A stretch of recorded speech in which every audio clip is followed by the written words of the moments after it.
네, 시청자 여러분 안녕하십니까. 조간으로 하루를 여는 신통방통의 윤태윤입니다. 국민의힘 2차 컷오프가 이번 주 금요일입니다. 이제 3일 앞으로 다가왔습니다. 1등은 과연 누가 될지, 또 1위만큼 치열한 그 4위 싸움의 승자는 또 누구일지 관심이 더욱 커지고 있는데, 순위 경쟁이 치열한 만큼 후보들은 상대 후보들의 작은 말실수 하나라도 그냥 넘어가는 법이 없습니다. 먼저 관련 영상 보겠습니다. 같은 당원을 향해서 망둥이, 상대할 가치 없는 어린애, 바퀴벌레, 연탄가스 뭐 이런 내부 총질 발언하고 전형적인 구태 정치 때문에 문재인 후보 품 안에 있었잖아요. 두 번에 걸쳐서 벼락 출세를 하고, 그리고 우리 보수 견멸하는 데 앞장선 선봉장을 했고.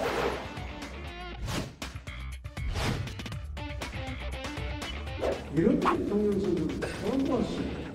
아니, 무속인이 대통령 됐습니까? 여러분들 들으셨죠? 위장 당원들이 엄청 가입을 했다는 것을. 김정은이 데리고 와서 국회에 초청하자고 한 사람이 있질 않나. 그렇다고 해서 저팰 수도 없고.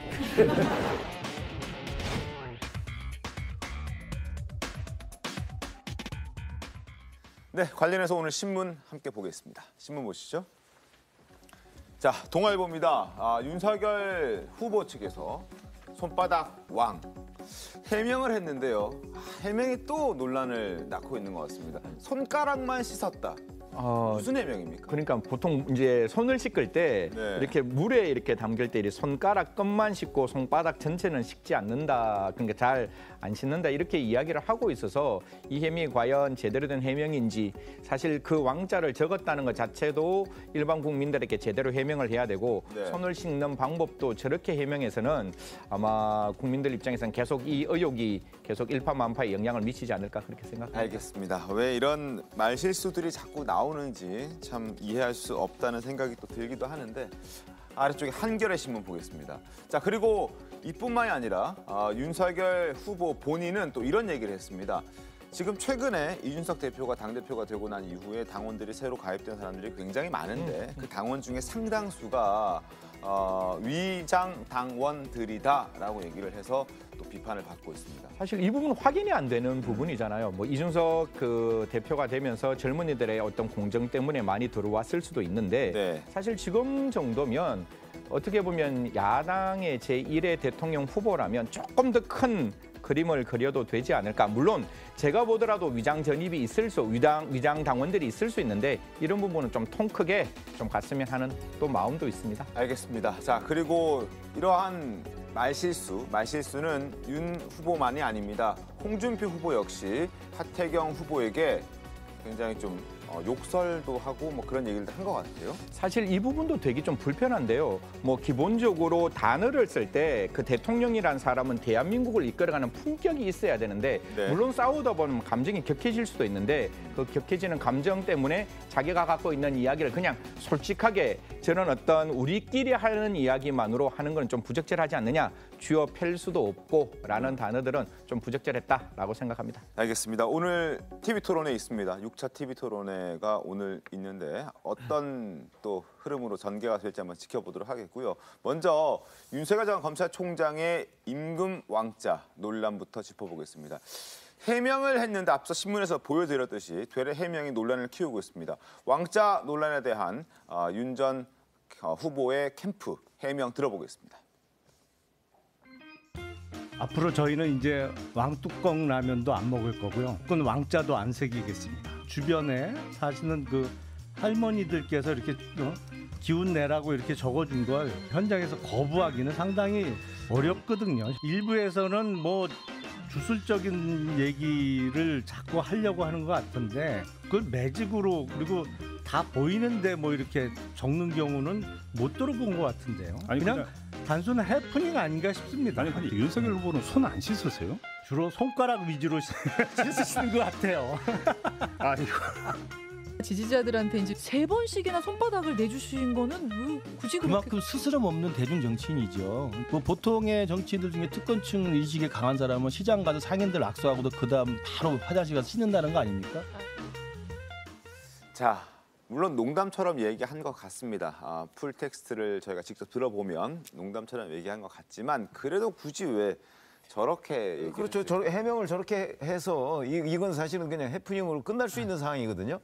그런데 저렇게 해명을 함으로써 오히려 이 논란을 이어가고 있다. 네. 그렇게 본다면 그 윤석열 캠프의 대변인이라는 사람의 정무 감각이 좀 부족하다 이렇게 볼 수 있는 대목이죠. 저 뭐 그냥 정직하게 얘기하고 넘어가면 또 거기서 일단락 될 수 있는 내용이거든요. 어떻게 보셨습니까, 본인? 좀 놀라긴 했습니다.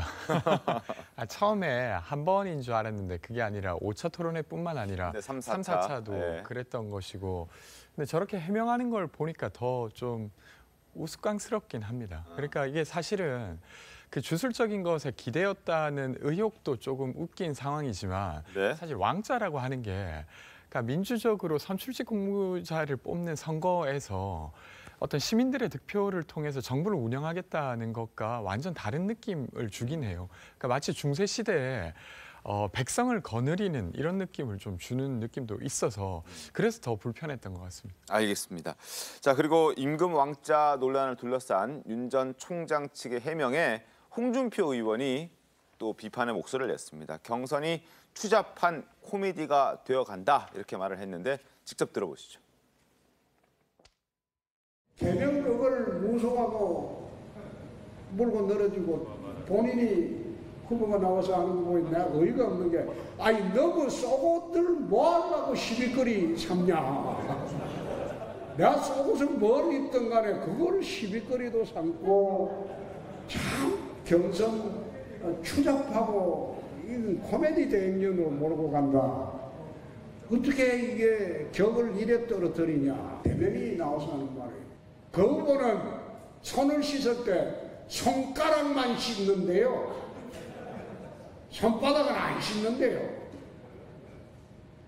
그런 이게 정치라는 게 거짓말하면 안 되거든요. 세상에 그런 경우 어디 있어요. 요즘 자, 최수영 교수님은 어떻게 좀 보셨습니까? 그러니까 원래 우리가 이런 말 하지 않습니까? 정치는 이슈보다는 이슈를 다루는 태도가 더 중요하다.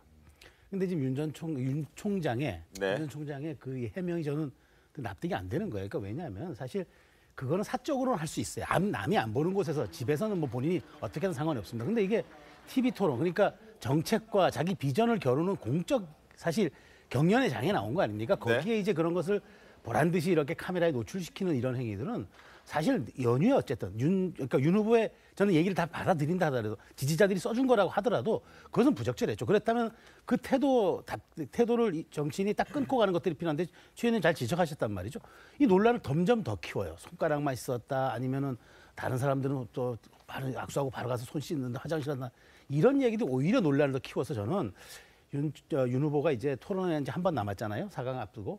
저는 깔끔하게 사과해야 된다고 봐요. 그래서 이제 이 논란을 종지부를 찍어야지 자꾸 윤 후보가 이런 데 대해서 자꾸 말꼬리를 이어가는 거는 후보로서 지지율 거의 뭐 선두율을 다투는 후보로서 저는 대승적이지도 못하다라는 인식을 줄 수 있기 때문에 좀 빨리 끊는 게 필요하다고 저는 생각합니다. 승 박사님, 그럼 오늘 뭐 TV 토론회 앞서서 모두 발언 이런 걸 이용해서 뭐 한마디 할 수도 있겠네요. 사실 그거는 뭐 캠프 측 정무 감각의 문제인 것 같은데 저는 뭐 왕자가 주술이냐 주술이 아니냐 이런 문제를 좀 떠나서 대통령에게는 언제나 민원이 들어와요. 그 민원이 들어오고 그 민원 중에 대통령이 해야 될 민원과 하지 아니해야 될 민원이 분명히 있어요. 측근이 아무리 요구하고 아무리 지지자들이 요구하더라도 하지 아니하여야 될 민원을 그걸 그냥 쉽게 받아주면 이게 굉장히 위험한 나라가 될 수 있고 불행한 나라가 될 수 있는 거거든요. 그래서 앞으로 저는 그 지지자분들의 마음을 충분히 이해하지만 정말 일국의 대통령으로서 모든 국민을 사랑하는 입장이라면 저런 모습은 그분을 설득해서 손에 적지 않는 모습 그런 것도 좀 필요하지 않느냐. 앞으로 대통령이 나아갈 방향을 사과를 한다면 사과와 더불어 나아갈 방향도 같이 이야기를 했으면 하는 마음입니다. 근데 그쪽 해명을 보면 이제 이웃집 할머니가 뭐 써줬다 이렇게 얘기를 하는데 만약 그게 사실이라면 그것도 또 쓰지 마라 하기도 좀 그렇긴 하잖아요. 그렇잖아요. 그러니까 그런 점은 이제 뭐 정직하게 얘기를 해야 되는 거다 이렇게 생각을 하는데 어쨌든 간에 지금도 왜냐하면 사실은 다른 외부 인사가 그 아파트에 들어갈 수는 없어요. 이제 보안 장치가 돼 있으니까. 그런데 그 이웃 할머니가 와서 정말 그 해명대로 그렇게 써준다고 한다면 그거 뭐 금방 가서 또 지우고 뭐 이렇게 하기도 쉽지는 않을 것 같아요. 아니면 써주는 부분에 있어서 이제 논란이 되는 것도 있지만 뒤에 나오는 해명들이 이제 지금 문제가 되는 것이지 사실은 그 행위 자체를 그 자리에서 아이고 여기 쓰시면 안 됩니다. 마세요. 뭐 이러기도 좀 어색할 것 같기는 해요. 그렇죠. 뭐 대통령이 되고자 하는 그렇죠. 표를 구하고자 하는 사람 입장에서는 뭐 다 표거든요. 다 표로 보일 테니까. 알겠습니다. 어쨌든 논란이 계속되고 있는 이 와중에 그런데 이뿐만이 아니라 윤 전 총장이 또 다른 설화에도 또 휩싸였습니다. 급증한 당원들에 대해서 위장 당원이 포함돼 있다라고 말을 했기 때문인데 직접 들어보겠습니다. 이제는 우리 당 경선에까지 마술을 뻗치고 있습니다. 여러분들 들으셨죠? 위장 당원들이 엄청 가입을 했다는 것을. 우리 당 안에 막 경선 과정에 여러 가지 뭐 내부 총질도 있고 또 민주당의 개입도 있고 하지만 우리 당원 여러분께서 우리 모두 합심하고 힘을 모아서 국민에게 진짜 주인에게 나라를 되돌려 줍시다. 자, 윤 후보는 합심하고 힘을 모으자는 차원에서 이제 이런 얘기를 했다라고 얘기를 하고 있지만 상대 후보들은 비판에 나섰습니다. 무슨 근거로 그런 말을 하느냐, 당원들을 모독했다 이렇게 반발하고 있는데 화면 보겠습니다. 유승민 후보, 무슨 근거로 그런 말을 하느냐, 정권 교체는커녕 일일 1망언으로 온 국민의 조롱거리가 되고 있다라고 얘기를 했고 홍준표 후보 역시 윤 전 총장 발언은 당원 모독이다. 당 지도부가 전 당원을 대표해서 윤 전 총장으로부터 공식적인 사과를 받아야 할 것 같다라고 얘기를 하고 있습니다. 위장 당원 얘기가 나와서 이제 바로 또 역선택 얘기가 또 같이 나오는 거 아니겠습니까? 사실 이게 그 전부터 많은 논란이 있었잖아요. 이게 네. 모든 선거에서 이게 당내 경선을 할 때 과연 역선택을 어떻게 방지할 것이냐의 문제에 대해서 사실 지금 후보 측에서는 역선택에 대해서는 좀 이렇게 오픈시켰는 그냥 이렇게 갖는 입장인데 그럼에도 불구하고 이제 윤 총장의 입장에서는 마지막 가면 외부적인 어떤 역선택도 문제가 있지만 당원까지 만약에 위장 당원이 들어오면 마지막 결론이 달라질 수도 있는 부분이라서 저희 이야기는 할 수 있을 듯은 한데 제가 아까 처음 말씀 올렸다시피 지금 야당의 제1의 후보이면 조금 더 미래 비전을 국민들에게 보여서 그럼에도 불구하고 내가 1등이다. 그러니까 내가 정말 그 어떠한 위험이 있더라도 나만이 오로지 대통령 될 수 있는 야당의 후보다라는 걸 조금 더 크게 보였으면 하는 마음도 있습니다. 알겠습니다. 최수영 교수님, 근데 이준석 대표가 이제 여러 가지 자료들을 제공했다고 해요. 네, 근데 이제 그걸 해석하는 과정에서 윤 후보가 좀 잘못 해석한 것 같다라고 얘기를 하긴 하는데, 근데 윤 후보 입장에 봤을 때는 저렇게 위장 당원이라고 말할 수 있을 정도의 근거가 거기에 좀 있다고 보십니까? 제가 좀 봤어요. 그러니까 이준석 대표가 취임 이후에 지금까지 30만 명의 당원이 입당을 했습니다. 그런데 여기서 26만 명이 한 달치 당비를 냈어요. 그러면 이제 권리당원이 됩니다.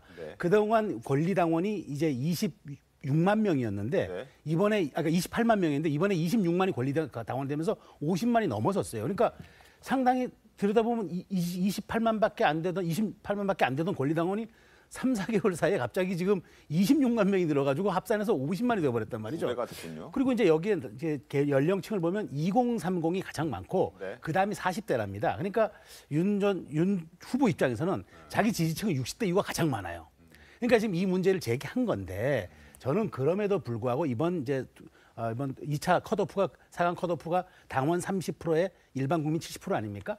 저는 어쨌든 윤 후보는 이번 4강 컷에는 거의 뭐 압도적으로 뭐 들어갈 거라 다 예측을 하잖아요. 순위가 중요하겠죠. 순위가 중요하겠지만 저는 어쨌든 결론은 4강 컷오프에서 한 명을 뽑는 거 아닙니까? 근데 이렇게 좀 약간 어떤 뭐 지역적인 문제 대놓고 당 지도부를 불신하거나 하는 이런 모습들은 저는 득이 안 된다고 봐요. 그래서 설령 데이터나 로 데이터를 좀 보다 보면은 의심이 가는 부분이 있을 수는 있으나 그렇다고 해서 이것을 확신에 찬 어조로 이것을 위장당원이라 표현하는 건 이거는 혹시 이 50만 권리당원들한테 굉장히 모독적으로 받아들여질 수 있기 때문에 저는 이 부분은 빨리 어쨌든 본인이 다른 의미였다라고 이렇게 진화했던 만큼 더 이상 확산이 안 되도록 장치를 하는 게 좋을 것 같아요. 권지웅 대변인님, 이 지금 위장 당원 발언이 2차 컷오프의 순위 결정에 좀 영향을 주리라 보십니까? 어떻습니까? 저는 조금 영향을 줄 수 있다고 생각합니다. 엄청 결정적이진 않겠지만 앞서 이야기하신 대로 사실 되게 당원 입장에서는 황당한 일이거든요. 그러니까 아주 뚜렷한 근거를 제시했던 것도 아니고 네. 되려 누군가를 탓하는 듯이 특히 당원을 탓하는 듯이 이야기하는 거라서 아까 저는 승 박사님께서 이야기하신 대로 사실 대선 후보면 비전을 보여주면서 설득해야 되는데 네. 그런 건 없이 계속 누군가를 탓하는 모습인 것 같아서 윤 후보에게 좀 마이너스일 것 같다는 생각이 듭니다. 어떻습니까? 아니 이제 저희 우의장 당원 아마 그 있다는 제보를 많이 받았을 거예요. 그런데 이제 저게 말씀하셨듯이 모집 당원도 있어요. 무슨 얘기냐면 이게 이제 정치를 오래 한 사람들은 이런 일이 있고 이 선출직 뭐 뽑을 때쯤 되면 그 임박해서요. 이건 뭐 국민의힘만 그러는 게 아니고 민주당도 마찬가지입니다. 갑작스럽게 당원 수가 왕창 늘어요. 근데 그 는 것 중에서는 이 후보 쪽에서 가서 당원에 좀 가입해달라 이렇게 한 것도 굉장히 많아요. 그러니까 우의장 당원도 있고 모집 당원도 있고 자발적 당원도 있습니다. 자, 그런데 있어요. 그러니까 뭐 없는 게 아닐 거라고요. 과거의 사례를 보면. 그런데 그렇다고 해서 그럼 이 사람들이 순위나 최종 선출자 같은 걸 완전히 바꿀 수 있을 정도의 어마어마한 집단이 움직이느냐? 그거는 누구도 확신할 수가 없어요. 그렇기 때문에 이런 발언은 하는 것이 윤석열 후보한테 별 도움이 안 된다. 있는 거는 맞을 텐데 그렇다고 해서 그게 결과를 좌우할 정도의 집단이 있느냐는 건 누구도 그걸 확인할 수가 없잖아요. 그러니까 저런 문제 제기하면은 공연히 그 가입한 당원들 기분만 나쁘게 할 뿐이다. 그 이제 정무적 판단을 제대로 못한 것이다 이렇게 봅니다. 알겠습니다. 자, 윤 후보에 대한 얘기를 좀 해봤고요. 그리고 설화에 휩싸인 것은 홍준표 후보도 마찬가지입니다. 홍 후보는 다른 경쟁 주자죠. 하태경 의원을 향해서 막말을 해서 또 논란에 휩싸였습니다. 어떤 발언인지 직접 듣겠습니다. 후보들 8명을 한 번씩 둘러보면서 야, 이 사람들은 그때 어디서 뭘 하고 있었냐. 근데 그 사람들 중에 일부가 저를 막 물어뜯고 공격하는 거 보고 참 속이 뒤집히는 게 저는 그때 우리 당 쪼개고 나와가지고 우리 당 해체하라고 하던 말이냐. 같은 후보가 됐으니까 할 수 없이 하기는 합니다만 토론이라는 게 하면 기분이 좀 좋아야 되거든. 기분이 좋아야지 막 머릿속이 싹 돌아가면서 생각도 많이 나고 이러는데 아니 그런 어처구니 없는 짓을 딱 당하면 그다음부터 머릿속이 꽉 막혀요. 속이 답답해지고 그렇다고 해서 저 팰 수도 없고. 네, 지금 뭐 지지자들을 향해서 이제 편안하게 얘기하는 자리였던 것 같은데 그래도 이제 카메라가 있는 걸 의식했다면 저런 뭐 욕설이라든지 뭐 그런 좀 부적절한 용어는 자제했었어야 함이 마땅하지 않나 싶은데 그래도 저희끼리 거침없이 하는 모습을 보면 홍준표 의원이구나라는 생각도 하게 되고 사실 지금 이제 대선 후보가 되는 게 제일 중요한 부분이고 사실 홍준표 그 후보의 입장을 제가 딱 들어가서 생각하면 저도 좀 화가 났을 거는 같아요. 근데 토론하다 보면 그러니까 지금 그거는 그 누구나 똑같은 거잖아요. 어차피 그 만약에 홍준표 후보가 2등이나 1등 후보가 아니면 그렇게 공격당하지 않아요. 그렇죠. 공격당하는 거는 그만큼 내가 탑이구나라는 생각을 하면 되는 거고 그런 부분을 좀 크게 넘어가면 되는데 기분 나쁜 게 마음속에 있더라도 아까 우리 앵커가 말씀했다시피 카메라가 있는데 사실 뒤에 마지막 단어보다 앞에 있는 단어들이 굉장히 좀 부적절한 단어가 있었잖아요. 거기는 분명히 욕설이 들어가 있기 때문에 그런 부분들은 조금 더 자제해야 되잖냐. 그 안에서 토론회에서 기분 나쁜 것도 그게 문제겠지만 그래서 막말하는 것도 문제겠지만 그 토론회 바깥에서 또 다른 막말하는 것도 문제가 아니냐. 저는 국민의 그 힘의 여러 가지 어떤 국민들은 정말 제대로 된 대통령을 뽑고 싶은 열망이 있고 모든 국민들은 굉장히 탁월하다라는 생각을 합니다. 제대로 된 후보 뽑을 거라고 생각합니다. 알겠습니다. 자, 이랬더니 또 하태경 후보는 또 발끈했죠. 어떤 내용으로 발끈했는지 화면 보겠습니다. 자, 자유한국당 시절에 선거 참패를 잊고 막말병이 도졌나 이렇게 얘기합니다. 당 비전 발표회를 초등학교 학예회라고 조롱하던 사람이 막상 토론이 진행되자 왜 자신을 공격하냐 하는 건 또 무슨 궤변인가 이렇게 비판을 하고 있습니다. 자, 그리고 홍준표 의원이 하태경 의원을 겨냥해서 한 발언이기 때문에 더욱 발끈한 건데 최근 하태경 의원의 행보를 두고 과연 사위 안에 진입할 수 있을지도 관심입니다. 자, 하태경 의원이 앞선 TV 토론회에서 여러 차례 화제를 모으기도 했었는데 그 모습 잠깐 보겠습니다. 조국 가족 수사는 과잉 수사다. 조국 수사가 잘못됐습니까? 나는 잘못된 걸 보면 피아를 가리지 않습니다. 과잉 수사가 뭡니까? 과잉 수사. 내가 영장 친게 옛날에 과잉 수사라고 그랬잖아요. 많이 보세요. 이런 식으로 아니 못됐게. 그래서 아니 저는 막말 없어진 줄 알았는데 동료 후보한테 못된 짓을 하고 못되게 한다. 아니 그거 막말 도지신 겁니다. 아니 그러니까 모병전하면 병력 몇 명으로 하실 생각이세요? 한 30만 하려고 그래요. 나라 말아 먹겠습니다. 난 30만 저런 식으로 가지고- 억지하는 사람은 참 질문 이동해 주셔야 됩니다. 아니 저는 이건 심각한 문제 저거는 뭐 같은데요. 시비를 걸려고 나온 건지 자기 공약은 없어요. 왜 없어요? 제 공약은요. 근데 보통 재개발 재건축 하는데 몇 년 걸리는지 아세요? 뭐 한 4, 5년 걸리죠. 네. 한 10년 걸려요. 그러니까 이거는 이제 방금 말씀하신 건 첫 삽 주택이 되는 거예요. 임기 내 첫 삽 뜨면은 정말 다행인 거예요. 자, 1, 2, 3, 4 이렇게 이제 4명만 이제 3일 뒤에 2차 컷오프에서 통과를 하게 되는데 1, 2, 3위는 순위는 모르겠습니다만 어느 정도 예측은 가능한 상황인데 마지막 문을 닫고 그 4강에 합류할 선수는 과연 누가 될지가 좀 궁금합니다. 어떻게 좀 전망하십니까? 글쎄 당에서도 지금 뭐 예측이 분분합니다. 네. 뭐 대략 이제 세 사람으로 지금 압축이 되잖아요. 최재형, 원희룡, 네. 하태경. 네. 그다음에 황교안 후보까지 있군요. 네, 그래서 네 사람 중에 이제 한 사람이 그 4위가 될 것이다. 뭐 이렇게 얘기를 하고 있는데 글쎄 근데 저기 이렇게 생각하시면 돼요. 이게 여론조사 70%, 그다음에 당원 30% 네. 이렇게 돼 있는데 문제는 이 지금 4위 이 될 그 4명의 또는 뭐 거기다 이제 안상수 전 인천시장까지 합치면 이 사람들이 워낙 다 오차범위네. 응? 정말 그 뭐 이렇게 압도적인 사람이 전혀 없어요. 네. 그렇기 때문에 아마 정말 몇 표 정도 가지고서 4위가 결정될 수도 있겠다. 그러니까 누구도 지금 예측할 수가 없는 상황이죠. 그러다 한 사람 뽑으신다면? 아니 저는 TV 토론을 보면 하태경 후보가 제일 잘해요. 그런데 그런 것들이 표로는 잘 연결 안 되는 것 같은 느낌을 받아요. 그래서 아니 TV 토론 잘하는데 왜 표로 연결 안 될까? 그것도 참 또 물음표입니다. 알겠습니다. 저한테 아무리 물어보셔도 제가 잘 모르는 걸 어떻게 답변을 합니까? 알겠습니다.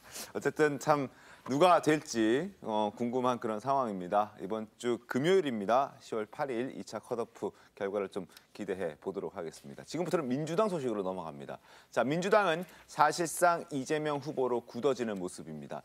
마지막까지 가능성의 끈을 놓지 않고 있는 이낙연 후보는 이재명 후보의 유동규, 그러니까 대장동 리스트를 집중 겨냥하면서 결선 투표까지 가겠다라는 의지를 다지고 있습니다. 목소리 들어보겠습니다. 곳곳에 적폐가 남아 있습니다. 그 적폐가 기득권 세력과 특권 동맹을 맺어 대장동에서 돈잔치를 벌였습니다. 그 뿌리를 뽑아야 미래로 갈 수 있습니다. 대장동 사건 수사가 급박하게 돌아갑니다. 우리에게는 판단의 시간이 필요합니다. 판단의 시간을 갖기 위해서라도 결선 투표로 가야 합니다. 자, 그리고 이낙연 후보 측에서도 유동규 전 본부장 혼자 그 일을 했겠느냐, 이 지사도 연관돼 있을 것이다라는 주장들을 하고 있습니다. 들어보겠습니다.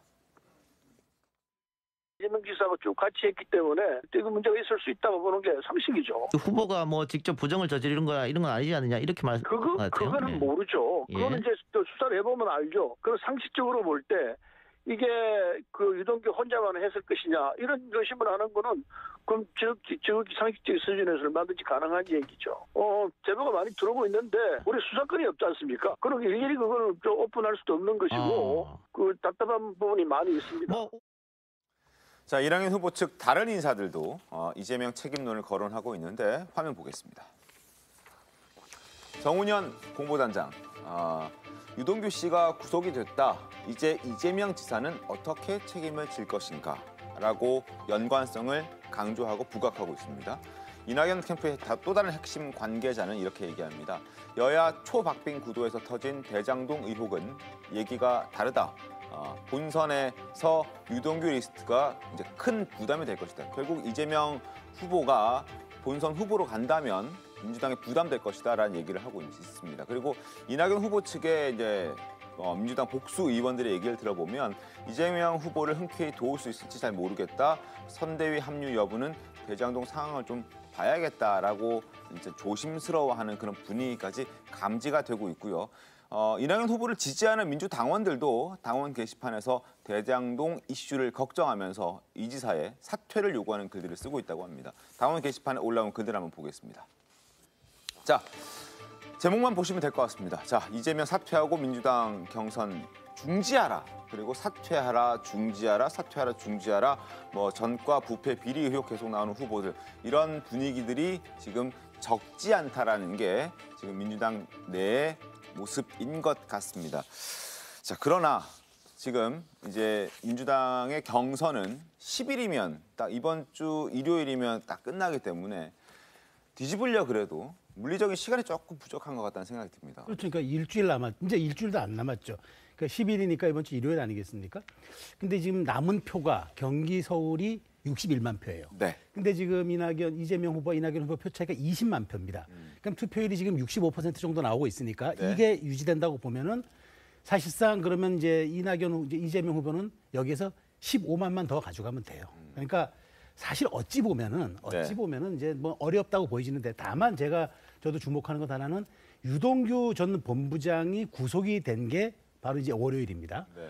이게 이제 어떤 게 유동규 본부장이 구속되고 안 되고는 사실상 굉장히 큰 거거든요. 그러니까 그 전에는 이 이슈가 어느 정도 반영이 안 됐지만 구속이 된 이후에 이번에 서울 경기를 치르기 때문에 과연 수도권이 또 이런 부동산 이런 거에 굉장히 민감하단 말이죠. 그래서 이게 조금 저는 어쨌든 변수는 될 수 있을 것으로 보입니다만 근데 경기는 이재명 지사가 표현한 대로 자기 어머니 같은 곳이라고 해요. 그러니까 사실 그렇잖아요. 경기지사인데 지금 현직 성남시장도 했고 그래서 제가 보기에는 정말 가능성은 없어 보이지만 그럼에도 불구하고 저는 유동규 전 본부장이 구속이 됐고 이번 주 안에 검찰발로 어떤 기사들이 나오고 그것이 파장이 어느 정도까지 수도권에 좀 자극할지 그걸 한번 지켜볼 대목은 되겠다. 그럼에도 불구하고 이재명 지사의 대세로는 제가 보기에 그건 큰 무리가 없을 것 같은 생각이 듭니다. 어떻습니까? 권지웅 대변인님.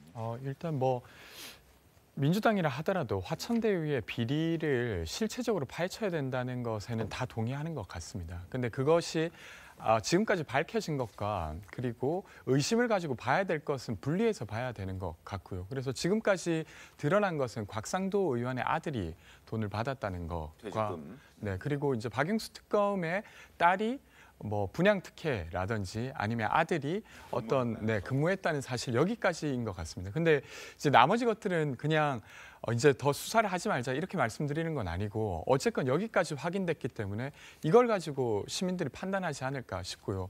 수사 과정에 따라서 만약에 직접적으로 이재명 성남시장이 아주 직접적으로 무언가를 했다고 하면 이건 단순히 경선만의 영향이 아니라 아주 큰 영향을 미칠 거라고 생각합니다. 근데 그렇게 보여지지 않기 때문에 이렇게 지금 시민들이 선택하고 있는 게 아닐까 싶습니다. 근데 기본적으로는 지금 민주당 선거인단이라고 하는 사람들은 내가 선거인단에 가입해서 민주당 후보 선택하는데 참여를 하겠다. 이렇게 한 사람들이거든요. 그렇죠. 그러니까 일반 시민하고는 다른 겁니다. 기본적으로 약간 민주당 지지 성향이라고 우리가 판단할 수 있는 사람들이기 때문에 그래서 일반 시민의 여론하고는 상당한 차이가 있을 것이다라고 본다면 앞으로 다섯밖에 없지 않습니까? 그리고 지금 드러난 거는 이제 대장동을 실무적으로 설계한 유동규, 그다음에 이재명 전 지사의 최측근이었다. 이런 부분은 지금 거의 다 드러나고 있는데 그 사람이 구속된 거 아니겠습니까? 더군다나 배임 혐의로 구속이 된 거거든요. 이런 부분이 일반 시민들은 큰 영향을 받겠지만 민주당 지지 성향을 보이는 사람들은 일반 시민과는 상당히 거리가 있다. 이렇게 저는 보거든요. 이 국민 눈높이하고는 좀 다른 겁니다. 그런 관점에서 본다면 시간이 지금 닷새밖에 남지 않았기 때문에 아마 이거 반전을 기대하기는 좀 어렵다. 이렇게 보고 근데 그런 것들은 이제 지금 이낙연 후보가 계속 얘기하고 있는 게 시간을 더 달라 하는 게 시간이 더 있으면 본인이 이제 유리해진다. 이런 판단이거든요. 저는 이낙연 후보의 판단이 옳긴 한데 그게 현실적으로 이루어질 가능성은 거의 없다. 이렇게 봅니다. 알겠습니다. 오늘 아침에 이제 이낙연 후보가 서울 공약 발표 간담회 중에서도 당원들에게 간절히 호소한다면서 지금 민주당 1위 후보의 측근이 구속됐다. 이런 얘기를 좀 하고 있습니다. 어쨌든 결선까지 본선에 가고 싶어하는 이낙연 후보의 어떤 소망이 좀 담겨 있는 그런 입장 발표가 아닌가 싶은데 이재명 후보 입장에서는 지금 유동규 전 본부장의 구속의 소식에 유감을 표명하면서도 자신과는 전혀 상관없다, 무관하다는 입장을 여전히 고수하고 있습니다. 어제 이재명 후보의 유감 표명 한번 직접 들어보겠습니다. 산하기관 관리 책임은 당시 성남시장이든 제게 있는 것이 맞습니다. 비록 퇴직한 후에 뇌물을 약속하고 수수했다는 얘기가 있는데 그럼에도 불구하고 과거 제가 지휘하던 직원이 또 제가 소관하고 있는 사무에 대해서 이런 불미한 일에 연루된 점에 대해서는 매우 안타깝게 생각합니다. 살피고 또 살폈지만 그래도 부족했던 것 같습니다. 줄곧 제가 이렇게 얘기했습니다. 돈이 마귀다. 근데 이 마귀가 천사의 얼굴을 하고 나타난다. 저 스스로도 그렇게 끊임없이 경계하면서 지금까지 살아왔습니다. 신속한 진실 규명을 기대합니다. 자, 이재명 후보 유감을 표명하면서도 자신하고의 이 무관함을 강조했고 또 야권의 사퇴 요구에 대해서는 단호하게 일축했습니다. 자, 어제 발언 계속 좀 들어보겠습니다.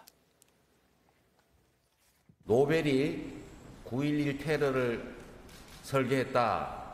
이런 황당한 소리가 국민의힘에서 나오고 있습니다. 노벨이 화약 발명 설계를 했다고 해서 알카에다의 9.11 테러를 설계한 것이 될 수는 없습니다.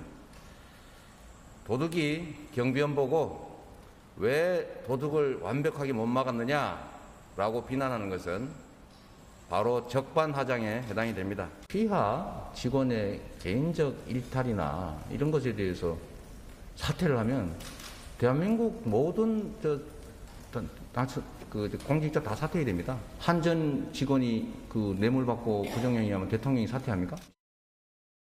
자, 일단 사퇴는 절대 없다라는 강력한 메시지를 보였고, 그리고 유동규 전 본부장이 지금 구속된 건 본인 개인의 일탈이다. 나의 측근도 아니다. 이렇게 강력하게 선을 긋고 있습니다. 글쎄, 아니 이재명 지사는 여기서 지금 뭐 사퇴하라는 압박에 대해서 본인이 수용할 수는 당연히 없겠지요. 그러나 이제 지금 수사는 진행되고 있고 또 야당에서는 특검을 얘기하고 있고 그런 부분이 이제 얼마나 국민적 공감대를 받을 것이냐 하는 거 굉장히 중요한 거잖아요. 어차피 내년 3월 9일에 선거를 해야 되는데 그러니까 이게 앞으로 진전 과정을 본다면 뭐 민주당 후보로는 뭐 확정이 될 것으로 보이지만 그러나 진전 과정을 본다면 과연 그 이재명 후보가 어디까지 이제 본인의 결백함을 저렇게 주장하고 그것이 국민 눈높이와 맞을 것이냐 이런 부분이 굉장히 중요하거든요. 그래서 본인은 저런 주장을 하는 거 뭐 저희 다 이해를 하죠. 그러나 국민 눈높이에 과연 이재명 지사의 주장이 예를 들어서 한 전 직원이 뇌물 받았다고 그럼 대통령이 사퇴해야 되느냐 이런 식의 비유법 이 부분이 과연 그 비유 잘했다 이렇게 생각하는 국민이 얼마나 될까? 이런 것들이 굉장히 중요한 대목입니다. 선거에서는. 그런 점으로 본다면 지금 이재명 지사의 저 주장, 자기 결백하다고 하는 주장은 아마 국민 눈높이에는 저는 굉장히 안 맞을 것이다. 근데 그 얼마나 안 맞을 것이냐, 그거는 이제 투표 결과로서 나타나겠죠. 권지웅 대변인 어떠세요? 네. 그러니까 그 사실은 일단 지금 단계에서는 이재명 지사가 저렇게 해명하는 게 저는 적절하다고 일단 생각합니다. 그러니까 마치 이제 고발 사주 의혹도 거기에 주인공은 손준성 수사정보정책관이랑 김웅 국민의힘 의원이지 이걸 두고 바로 이제 윤석열 총장이 이것에 핵심적인 역할을 했다 이렇게 주장하는 건 좀 무리가 있지 않습니까? 마찬가지의 모습이라고 저는 생각합니다. 그렇게 있고요. 그래서 이제 이건 어쨌건 실체적 진실과 관련해서는 모든 국민이 바랄 뿐만 아니라 정치권에서도 이것에 아주 적극적으로 응해야 된다고 생각합니다. 그래서 지금 수사가 개시되고 있으니까 그것을 보면서 지켜봐야 된다고 생각하고요. 근데 저는 특검 주장은 지금으로서는 좀 과도하다고 생각하는데 왜 그러냐면 만약에 지금 이제 경찰과 검찰이 수사를 하는 데 있어서 한계 지점이 명확히 드러난다고 하면 저는 뭐 특검이든 아니면 국정조사든 해야 한다고 생각합니다. 근데 지금 그런 상황이 아닌데 계속 특검을 해야 된다고 주장하는 게 조금 무리스럽지 않나 싶습니다. 저는 좀 사실 권 대변인 말에 동의하기가 좀 어려운데 이재명 후보는 이제 개인의 일탈로 치부하잖아요. 개인의 일탈이 이건 아니죠. 이재명 지사가 만약 이 특혜 의혹에 관여가 됐다면 당연히 범죄인 거고 몰랐다면 무능한 겁니다. 그리고 관리 감독을 잘못했다면 직무유기예요. 근데 지금 저렇게 뭉뚱그려서 유감입니다. 돈이 막입니다. 근데 뭐 한 전 직원을 비유했는데 아니 자기의 설계자가 자기에게 그 설계의 집행을 시킨 사람이 말단 직원입니까? 그건 수족이죠. 대리인이죠. 그 대리인이 구속이 되고 배임으로 지금 더 조사를 받고 있는데 이 배후를 규명하는 게 가장 큰 지금 중요한 사안인데 여기에서 안타깝습니다라는 말로 퉁치고 넘어갈 수 있다? 저는 그건 안 된다고 봐요. 저는 이건 만일 제가 보기에 특검으로도 특검 가자는 지금 국민 여론이 65%입니다. 저는 만일 이 부분이 본선 가면요. 이재명 지사에 두고 저는 발목 잡는 꼬리표가 될 것 같아요. 털고 가려면 빨리 터는 게 맞습니다. 저는 개인적으로 그냥 뭐 정치적 해석기를 떠나서 법치의 영역으로 간다면 지금 특검이냐 아니면 합수본이냐 지금 이제 이재명 대통령 후보의 입장에서는 어떠한 수사도 난 적극적으로 협조하겠다. 이게 첫 번째 말씀이셨고 두 번째 말씀은 이거는 특검은 조금 뭐 그렇지 않느냐라고 그거는 뭐 저 정치적 어떤 그 문제가 있다 이렇게 하고 그다음 합수본은 가능하다 이렇게 가는데 이게 검찰 수사가 처음에는 굉장히 빨리 진행되는 부분들이 있잖아요. 이게 제가 뇌물 사건에서 그 돈을 전달했다는 사람보다 돈을 받았다는 사람이 먼저 구속되는 건 굉장히 이례적인 일이에요. 왜냐하면 돈을 줬는 게 확인, 지금 김 씨가 얼마가 줬다는 게 확인이 안 되는데 돈을 받았다는 수뢰자가 먼저 지금 잡히는 거잖아요. 그래서 지금 이 사건이 여기서 수습되고 난 다음에 더 이상 진행을 안 되고 있으면 그럼 이 수사 언제까지 진행을 하라고 이야기를 할 수 있겠어요. 이 수사를 갖고 있는 검찰의 의지에 따라서 이 사건은 내년 3월까지 진행 안 될 수도 있어요. 그러니까 뒤에 있는 부분을 보면 수사가 진행 안 될 수 있는 가능성이 있다. 하지만 특검은 시작은 늦을 수가 있는데 제가 상설특검 보니까 8일 만에 특검이 만들어지더라고요. 그럼 특검은 기간이 있어요. 이게 2달이면 2달, 석 달이면 석 달. 딱 기간 내에 결과가 나와야 되니까 처음에는 조금 늦는다 할지라도 뒤에 있는 결과는 신속하게 나올 수 있다. 그래서 이 부분에 대해서 과연 국민들이 무엇을 바라고 있는지 그리고 이 결과가 저는 이재명 지사의 입장에서도 털고 가는 게 굉장히 중요하다라고 생각을 하거든요. 지금은 그게 나와 있는 뭐 이렇게 개입된 정황이 전혀 없으니까 그렇게 바라본다면 좀 적극적으로 검찰이 한다면 제대로 된 수사를 빨리 신속하게 결론을 내려야 되고 그게 아니라면 특검으로 가서 중립적이고 객관적인 어떤 시각에서 한 2, 3개월 만에 결과가 나오는 것도 필요하다라는 말씀드리겠습니다. 특검이 이제 시작은 느릴 수 있지만 결과는 빠르게 나올 수 네, 기간이 있으니까요. 그 부분에서 이제 특검이 필요하다는 주장을 좀 해주시는데 알겠습니다. 자 그리고 이재명 후보 캠프에서 총괄 본부장을 맡고 있는 박주민 의원의 목소리 한번 잠깐 듣겠습니다. 어떤 얘기를 하는지 직접 들어보고 또 이야기 이어가겠습니다. 사실 이 설계는 제가 한 겁니다. 유동규 사장이 이제 실무자로 당시에 도시주택공사 이 담당 임원이었죠. 이준석 대표는 어제 1번 설계자라고 그러셨어요. 그 당시 이제 후보가 얘기했던 설계라는 것은 최소 4,600억 정도 이익을 성남시에게 돌리는 것으로 확정지었다는 거. 큰 틀의 어떤 사업의 성격 이런 것들을 이제 민관 합동으로 만들고 성남이 이익을 가져오도록 한 것을 가리켜서 그렇게 얘기한 거고 이재명 지사는 이제 측근이 아니다라고 얘기하고 있고요. 어떤 특별한 인간관계, 친분에 의해서 챙기는 그런 관계는 아니었다 그러더라고요. 이렇게 얘기를 하고 있습니다. 이재명 후보도 자신과 상관없다라고 얘기하고 있고 지금 박주민 의원도 마찬가지의 얘기를 하고 있는데 그러나 이낙연 후보 측과 또 국민의힘에서는 두 사람의 연관성을 지금 강조하고 있습니다. 그들의 목소리도 영상으로 확인해 보겠습니다.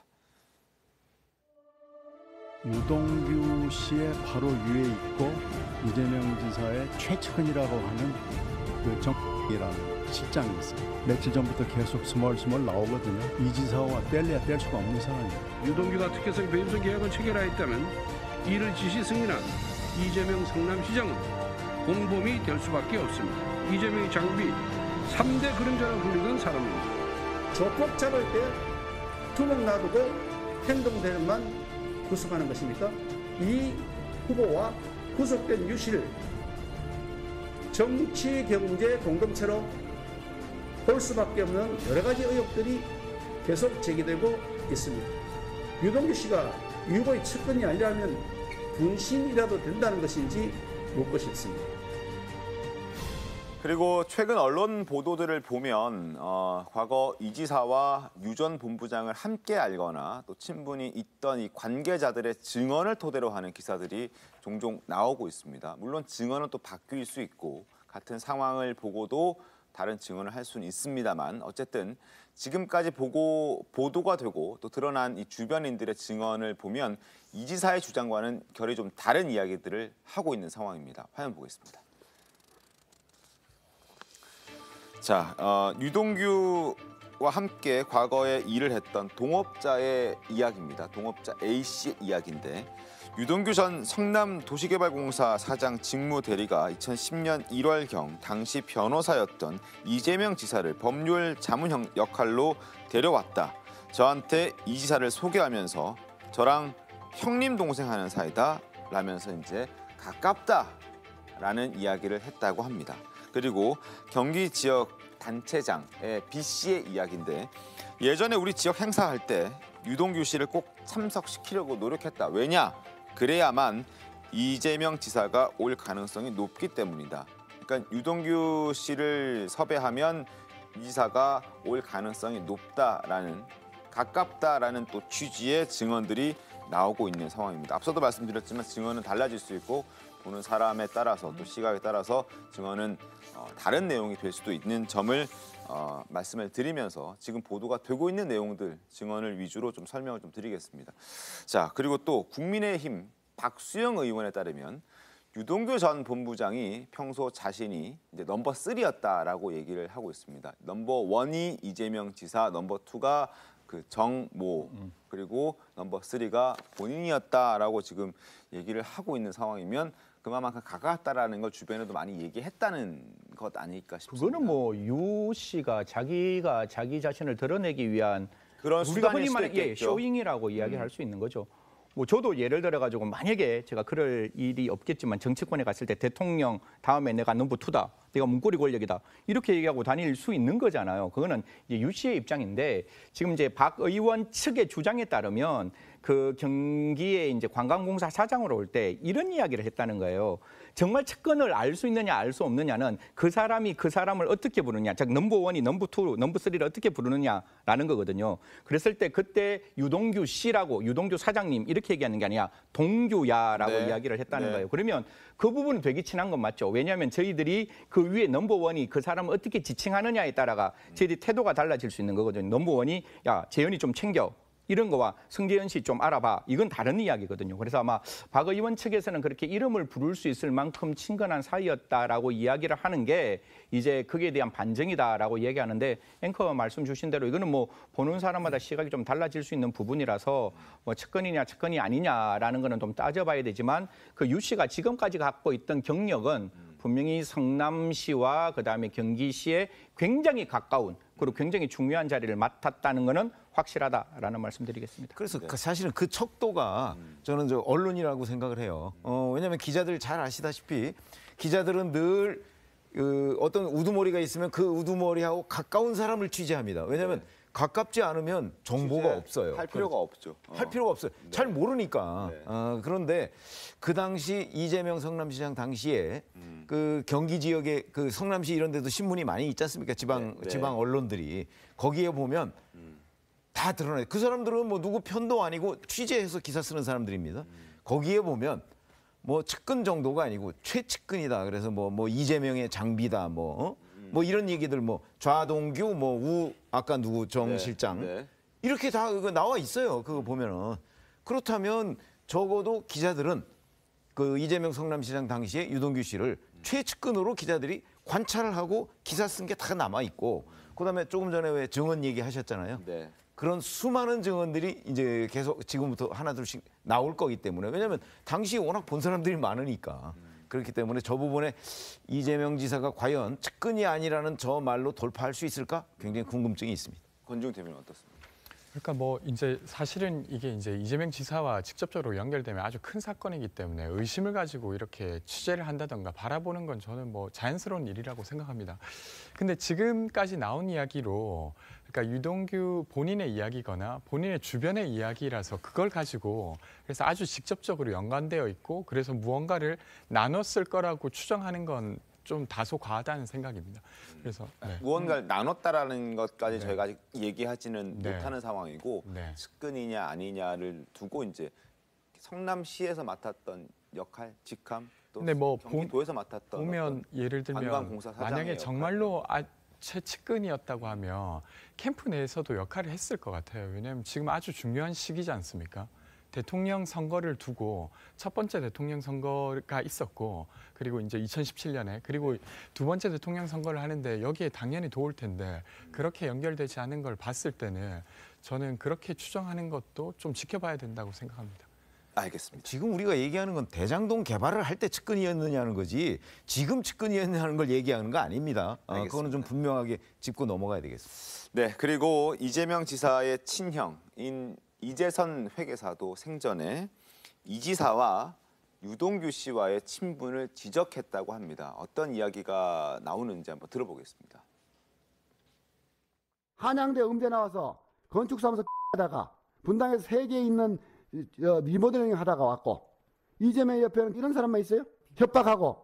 근데 문자 보니까 정 사랑합디다. 자, 다시 한번 말씀드리지만 증언을 토대로 지금 얘기를 하고 있고 증언을 바뀔 수 있다는 점도 전제를 깔고 얘기를 하고 있습니다. 하여튼 뭐 어떻게 친형이잖아요. 지금 고인이 되셨지만 뭐 불화가 있었다 하더라도 친형이잖아요. 저 목소리를 들어보면은 정말 동생을 염려하고 사랑하는 그 진심이 묻어납니다. 그러니까 왜 좋은 사람들로 포진시켜야지 내가 알아보니까 이런 사람인데 왜 이런 사람만 있냐. 그 부인한테 했다는 거잖아요. 그러니까 저거는 정말 형으로서 혈육으로서 진심을 갖고 얘기한 것 같아요. 그러니까 저 부분은 뭐 이제 고인이 되셨으니까 더 이상 확인할 방법은 없지만 저는 저 짧은 통화 녹취가 주는 의미가 상당히 있다라고 저는 생각합니다. 알겠습니다. 또 이재명 지사와 유동규 씨의 측근이 아님을 증언하는 내용이 나오더라도 저희는 또 보도를 해드리도록 하겠습니다. 자, 그리고 지금부터는 검찰 수사 관련해서 좀 볼 텐데 유동규 전 본부장이 구속됨으로써 검찰 수사 좀 탄력받을 것으로 전망이 되고 있는데 유 전 본부장 다음으로 검찰에 소환될 인물로 지금 김만배 씨가 거론이 되고 있습니다. 자, 검찰도 이번 주 내에 뭐 소환 통보할 거라고 얘기가 나오고 있죠. 네, 그렇죠. 예, 그러니까 이제 뭐 사실은 이제 김만배 씨가 이제는 그 정말 핵심적인 인물 넘버 2 아니겠습니까? 사실은 이제 어쨌든 받을 사람이 유동규라면 이제 준 사람을 찾아야 되고 그다음에 어쨌든 김만배 씨는 430억 원에 가까운 돈을 용처 없이 인출한 그런 사람이에요. 그러니까 80억에 가까운 돈. 그래서 저는 그 엄청난 돈을 그건 과연 이 사람이 이제 어떻게 썼느냐를 규명하는 것도 굉장히 전 수사에 중요한 물줄기가 될 것 같아서 김만배 씨가 바로 저는 이제 두 번째 핵심 인물이기 때문에 조만간 빠른 속도로 수사를 하겠죠. 알겠습니다. 자, 그리고 검찰이 수사에 결정적인 역할을 지금 하고 있는 것이 바로 정모 회계사가 검찰에 제출을 한 녹취록입니다. 이 녹취록에는 화천대유 측이 유 전 본부장에게 700억 원을 주기로 약속했다는 내용이 포함된 것으로 지금 전해지고 있는데 이 700억 원은 농담으로 오간 말이었다는 게 유 전 본부장 측의 해명입니다. 자, 직접 들어보겠습니다. 700억은 오히려 저희가 김만배 씨와 대화하면서 뭐 줄 수 있냐 농담처럼 얘기하고 실제로 뭐 약속도 한 적도 없고 받은 적도 없습니다. 김만배 씨가 먼저 700억을 언급했다는 말씀이신가요? 우리 후배한테도 반 줄까?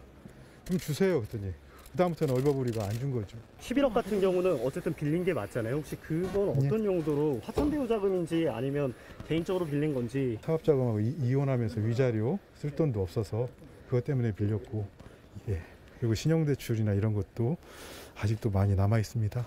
뇌물 받아가지고 어디 축적할 그런 상황이 아닙니다. 네, 농담이었다라고 얘기를 하는 변호인의 모습을 지금 함께 보셨습니다. 어떻게 보셨습니까? 사실 그 700억의 전의 이야기를 우리가 조금 더 바라봐야 돼요. 시청자 여러분들께서는 그냥 700억만 보는데 그 전에 25% 약속 룰이 있었어요. 25%를 주겠다고 했는데 다 아시겠지만 천화동인에서 받았는 게 1,200억. 그다음에 천화동인의 김 씨와 관계되는 사람이 받았는 게 100억, 200억이에요. 그럼 그게 1,400억이잖아요. 1,400억의 딱 반인 절반. 700억이 나왔기 때문에 저 이야기는 그냥 하늘에서 뚝 떨어진 이야기가 아니라 있는 이야기예요. 있는 이야기이기 때문에 이게 농담으로 보기에는 저는 조금 너무 이렇게 아구가 맞아 들어간다는 돈의 어떤 액수인 것이고 이게 사실 그 가장 중요한 거는 이게 이제 뇌물이 가능할 수 있는 부분들을 계속 저희들이 살펴봐야 되는데 뇌물은 그 당시에 약속을 했는 시점을 살펴봐야 되고 이게 지금 이제 배임이 될지 뇌물이 될지는 살펴봐야 되지만 공여의 의사표시 혹은 약속 이것만 있더라도 뇌물죄가 성립될 수는 있어요. 지금 이제 사실 그 유동규 씨가 지금은 이제 일반인이라서 뭐 뇌물죄가 적용 안 될 수 있다 이렇게 볼 수도 있는데 제가 아는 법적 지식은 사후 뇌물이 가능하거든요. 그렇기 때문에 그런 부분에서 저렇게 이야기하는 게 제가 봤을 땐 변호인으로 적절했는지는 조금 고민해봐야 될 것 같습니다. 네. 짧게 한 말씀 드리면은 변호사들이 대부분 사건을 맡으면 법리나 팩트로 반박을 하거든요. 근데 저는 이제 농담이었다는 말로 그걸 반박하는 저는 그 변호사 참 이렇게 흔치 않은데 저는 사실 놀랐습니다. 농담이라고 말하는 걸 보고 저걸 어떻게 농담이라고 표현할 수 있지라는 생각이 들었어요. 근데 기본적으로 이게 녹취가 돼 있는 거잖아요. 네. 그러니까 그 녹취를 틀어보면 이게 전후 맥락상 농담이었는지 아닌지 금방 드러나요. 그렇기 때문에 지금 검찰이 저걸 들고 저게 이제 뭐 13번째 녹취록이라는 거거든요. 네. 그 놈테이프가 19개니까 그중에 13번째는 거기에 제일 중요한 700억 얘기가 들어있다는 건데 그게 농담인지 아닌지는 지금 검찰은 알고 있을 거예요. 권지웅 대변인 얘기 좀 해주십시오. 어쨌건 뭐 계속 잘 밝혀야 될 부분 아니겠습니까? 그러니까 화천대유의 김만배 씨가 유동규 본부장에게 준 돈이 있다면 그것을 밝혀야 될 거고 뭐 이어서 곽상도 의원의 아들이라든지 박영수 특검이라든지 어쨌건 금전거래가 확인되는 것은 철저히 밝혀야 된다고 생각합니다. 알겠습니다. 자, 수사 소식이 좀 전해지면 바로바로 좀 전해드리겠습니다. 자, 그리고 유 전 본부장이 이제 구속이 되자 국민의힘에서는 이재명 후보를 겨냥하는 이런 총공세에 돌입했습니다. 이준석 대표, 이재명 후보가 본선에 나오면 감사하다라고 저격했습니다. 들어보겠습니다. 금전적 이득이 이재명 지사에게 전달됐다 그러면은 거대한 부동산 비리극의 그럼 수혜자가 되는 거 아닙니까? 이재명 지사가 본인이 1원도 받은 게 없다고 이제 강조를 했거든요. 그렇죠. 그런 논리 하나도 안 먹힙니다. 왜냐하면 국정농단을 겪으면서 박근혜 대통령은 통장에 1원 하나 입금된 거 없어요. 그렇게 보면 본선에 이재명 후보가 올라오면 국민의힘은 유리한 겁니까? 이나땡으로 하겠습니다. 예, 다른 걸로 하려다가 이나땡, 이재명 나오면 땡큐 이런 상황이 나오는 거 아니냐. 결국 그 대통령 선거 경선이라고 하는 것은 중도 있는 국민들은 많이 이제 관망을 하게 될 텐데 중도 있는 국민들의 불안한 눈빛, 그걸 지켜보는 전쟁 같은 아마 그런 어떤 선거가 될 겁니다. 자, 이제 이낙연 나오면 감사 뭐 이렇게 해서 이제 줄여서 뭐라 하기도 하는데 어쨌든 이준석 대표가 저렇게 얘기를 하고 있습니다. 근데 뭐 유리한지 안 한지는 뭐 사실 뭐 잘 모르는 거 아니겠습니까? 아니 그러니까 이준석 대표가 얘기하는 건 아마 지금 이 시점이 아니고 아마 한 달 뒤쯤 뭐 아마 이런 거를 얘기할 거예요. 한 달 뒤쯤이면 이 수사가 꽤 많이 진전이 돼 있을 것이고 그다음에 이제 뭐 특검 얘기도 지금 계속 주장을 하고 있으니까 이제 국민들 눈높이로 또 평가를 하지 않겠습니까? 후보들에 대한 뭐 이런 부분을 얘기하는 것이 아닌가 이렇게 생각을 합니다. 알겠습니다. 이재명 후보를 겨냥한 이런 공세가 이제 국민의힘에서 시작이 되고 있는데 한번 좀 상황을 지켜보겠고 야권의 다른 대선 주자들도 이제 가세를 했습니다. 자, 순서대로 한번 들어보겠습니다. 유동규 본부장 구속이 됐는데 이재명 지사가 관리자로서 책임을 느낀다 이렇게 밝혔거든요. 관리자로서의 책임 문제가 아니라 너무 명백한 거기 때문에 본인이 직접 형사 책임을 져야 되겠죠. 이재명 후보는 비리 덩어리입니다. 그 회사 이름이 나올 때 저는 이재명 성남시장의 대선 프로젝트가 좀 그렇게 봤습니다. 그 사건의 주범은 대장동 비리를 설계한 이재명 성남시장입니다. 거기에 여야가 같이 거머리 떼들처럼 달라붙어 있습니다. 유동규 뒤에는 이재명이가 바로 있다고 봅니다. 법적으로 책임질 그런 증거가 발견되면 저는 민주당이 아마 이재명 후보를 사퇴시키고 저러한 야권 대선 주자들의 공세에 이재명 후보 측에서는 뭐라고 합니까? 뭐 계속해서 국권의 입장이죠. 국민의힘 게이트다라고 이야기를 하는 겁니다.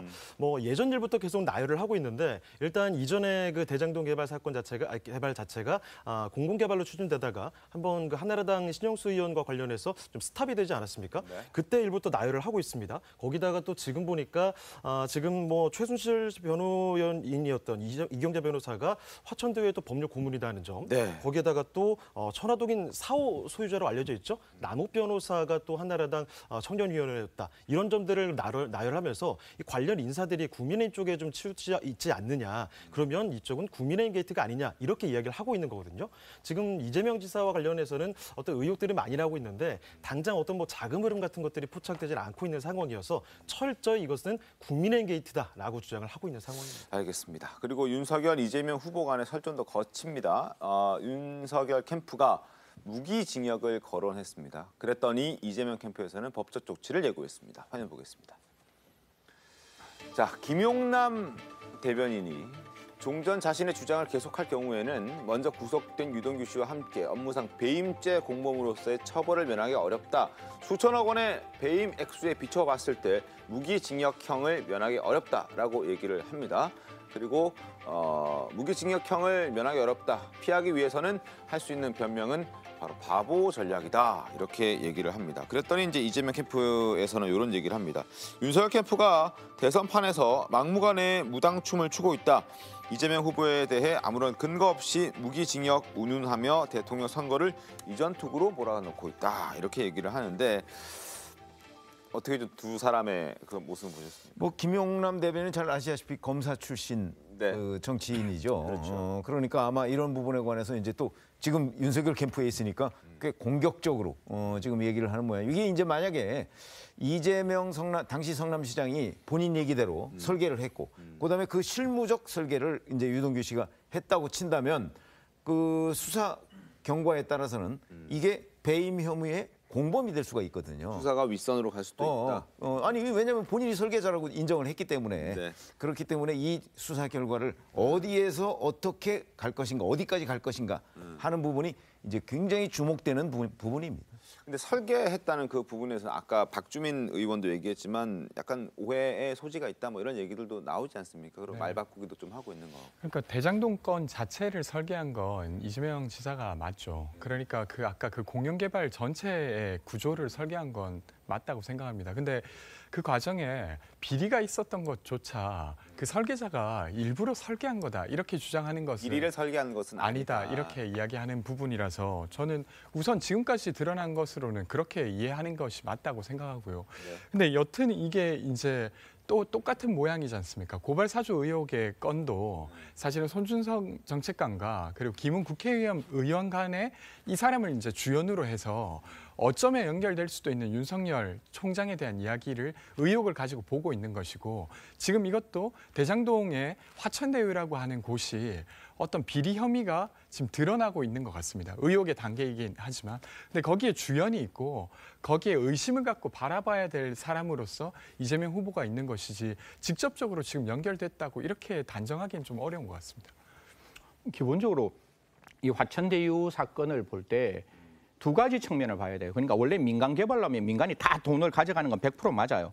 근데 이게 민하고 관이 같이 들어왔기 때문에 관이 일정 부분 그 개발의 수익을 가져가는 부분 이것도 맞아요. 그러면 관이 그걸 가져가게 만드는 거는 분명히 이재명 지사의 제가 봤을 때는 공적이라고 봐요. 그런데 지금 문제는 아까 지금 우리가 계속 이야기하고 있지만 관이 들어와서 첫 번째 뭐가 해결됐는가 하면 그 토지 수용이 완벽하게 해결이 돼요.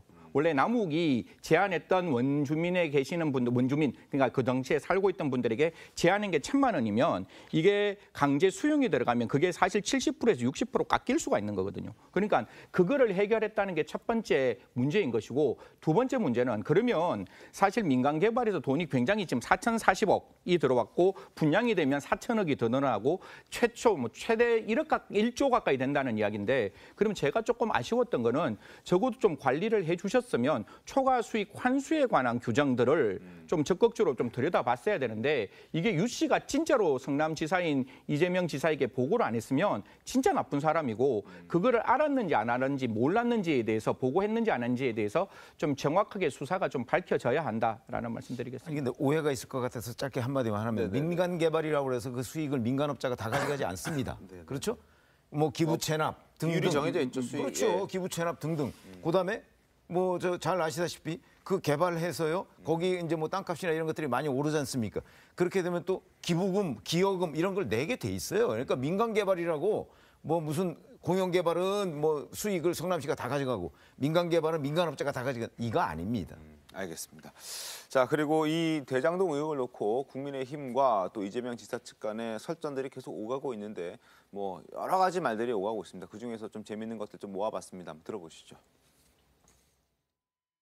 국민의힘이 저를 그렇게 절대 권력자 또는 이제 절대 지배자 또는 왕권적 그 총재 비슷하게 생각해 주시니까 이준석 국민의힘 현재 대표는 국민을 속인 죄를 물어서 봉고파직하도록 하겠습니다.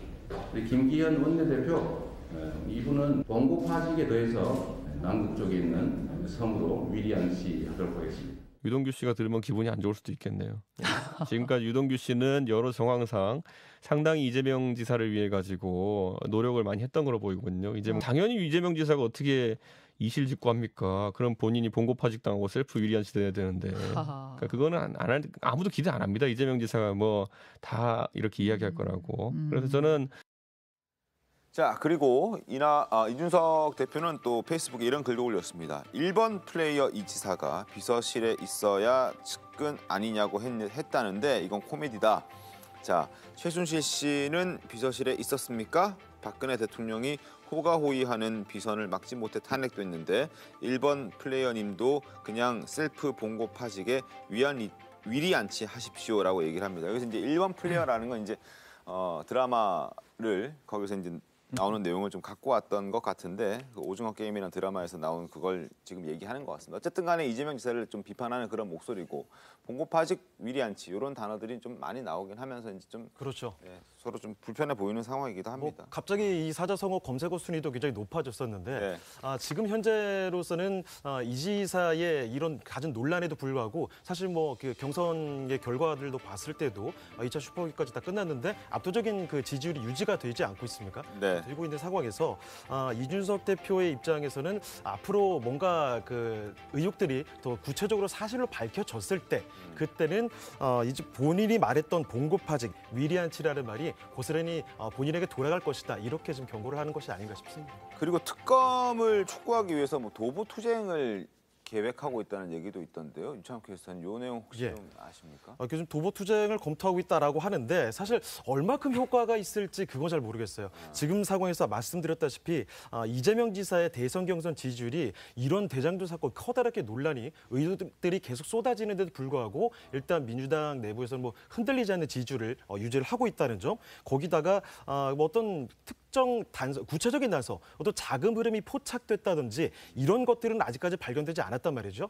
이런 측면에서 새로운 어떤 단서들이 직접적인 단서들이 발견이 돼서 여론을 뒤집는 형국이 되지 않는 한 이런 도보투쟁 같은 것들이 얼마나 효과가 있을까 그런 좀 의문점이 남습니다. 딱 한 가지만. 지금 사실 금융영장의 이야기가 다 나오잖아요. 이게 금융실명법 4조에 따르면 법원이 금융영장 하면 이거 영장 다 나올 수 있거든요. 그래서 사실 FIU가 먼저 이야기를 했는데 아직 압수수색이 먼저 들어갔다라는 이야기가 나오는데 금융영장이나 통신계좌영장이라는 이야기가 검찰에서 아마 그 피의 사실 공표 때문에 말을 못하는 것 같은데 이거는 당연히 제가 봤을 때 금융영장 좀 나와서 돈의 흐름을 찾으면 이 부분은 확실하게 나올 수 있다고 생각합니다. 알겠습니다. 자, 그리고 이런 가운데 지난 2016년에 개봉한 영화 아수라가 또 역주행을 하고 있다고 합니다. 자, 어떤 것 때문에 역주행을 하는지 영상 보고 또 이야기 이어가겠습니다. 60대 분당 신도시를 딱 만드니까 지금 어떻게 됐습니까? 네? 지금 어떻게 됐습니까? 지금은 천당 위에 분당 아닙니까? 우리 안남도 나중에 한번 보십시오. 전국에서 돈 사들고 덤벼드는 부자 동네 저 박성배가 이 손으로 꼭 한번 만들어 보겠습니다. 얼마면 됩니까? 절대 믿으면 안 되는 그런 눈을 가지셨다 우리 시장님. 진심을 안 받네요, 안 받아. 폭력과 권력의 먹이사슬로 이루어진 그런 악인들만의 생태계를 한번 그려보고 싶었습니다. 여기 나오는 모든 인물이 이해할 수 없는 인물이에요. 영화상에 있는 인물이지만 지금 속해 있는 사회에 그런 인물들이 분명히 있을 거다라는 어떤 가정하에 저희가 연기를 한 거고. 저라에서 이제 다시 한번 역주행이 되고 있는데 그렇죠. 뭐 비슷한 면도 있는 것 같기도 하고 뭐 억지스러운 것 같기도 하고 좀 그렇습니다. 그렇습니다. 그런데 뭐 화제몰이 수준이 아니라 실제로 이 글로벌 OTT죠. 넷플릭스 영화 탑 10 안에 그 상위권에 계속 노출이 되고 있단 말이에요. 실제로 보면은 방금 지금 영화 속의 인물이죠. 이 안남 시장이라는 인물이 적대하는 검사에게 뇌물로 50억 원을 줍니다. 그런데 이 50억 원이라는 액수가 얼마 전에 또 화제가 됐었던 국민의힘 곽상도 의원의 아들 퇴직금 50억 원과 동일하다는 점. 이뿐만 아니라 사실은 여기서 한 장례식장 씬이 나오는데 그 화환으로 스쳐 지나가는 회사 이름이 있습니다. 네. 그 회사 이름이 한성급유거든요. 그런데 이게 화천대유와 일단 어감도 좀 비슷하면서 보시면 화천대유의 관계사 천화동인 있지 않습니까? 네. 천화동인 1호의 대표가 이한성 씨예요. 이 이한성 씨가 이재명 지사 최측근인 이화영 씨의 17대 국회의원 시절의 보좌관입니다. 이렇게 인물의 이름까지 동일하다라는 측면, 이런 점들이 진짜 어떤 관계가 있지 않느냐, 이런 의혹이 나오고 있는 거죠. 이거는 그냥 진짜 저희가 의혹 뭐 그리고 그렇죠. 뭐 약간 요즘 화제가 되고 있어서 말씀을 드렸던 것이지 꼭 그게 연관되어 있다고 말씀드리는 것은 아니라는 점 마무리하기 전에 말씀을 좀 드리겠습니다. 자, 잠시 뒤에 돌아오겠습니다. 오늘 준비한 신통막통 여기까지입니다. 내일 더 신통하게 돌아오겠습니다. 고맙습니다.